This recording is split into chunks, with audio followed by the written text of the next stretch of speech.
America ने जो हमें 30 दिनों तक रूस का तेल खरीदने की इजाजत दी, शुभंकर उस जी ने इजाजत वाले अमेरिका के लिए अहंकार जो के सामने कहा है, हमारी आप चुप्पी लोग सही है। उसे सोचे तो देखिए, इस पूरे विवाद को जड़ से समझना किस बहुत तरीके जरूरी से है, उन्होंने क्योंकि अपने अमेरिका विचार के प्रकट मंत्री किए का हैं। बयान सुनकर किसी मुझे भी लगता है भारतीय का सही खून बोल खौलना रहा है। लाजमी है। अमेरिका खुलेआम कह रहा है कि हम भारत को परमिशन दे रहे हैं ताकि वो रूस से तेल खरीद सके।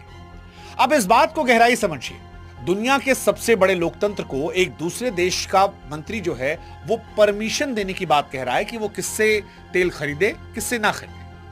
अगर ये बात सच है तो ये सिर्फ एक बयान नहीं है, ये हमें आर्थिक रूप से गुलाम बनाने की एक सोची समझी साजिश है। क्योंकि आज के दौर में भारत कोई कॉलोनी नहीं है, एक आजाद मुल्क है।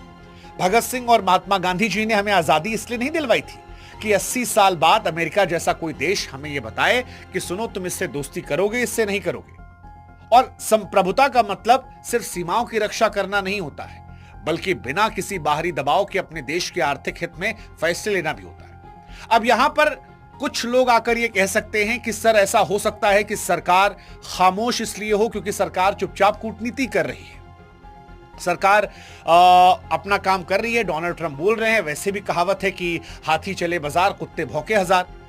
देखिए, ये वाली बात आ सकती है कि डिप्लोमेसी जो है वो शोर मचाकर नहीं की जाती, पर्दे के पीछे होती है। लेकिन यहां पर सवाल डिप्लोमेसी से आगे जाकर राष्ट्रीय सम्मान का भी है।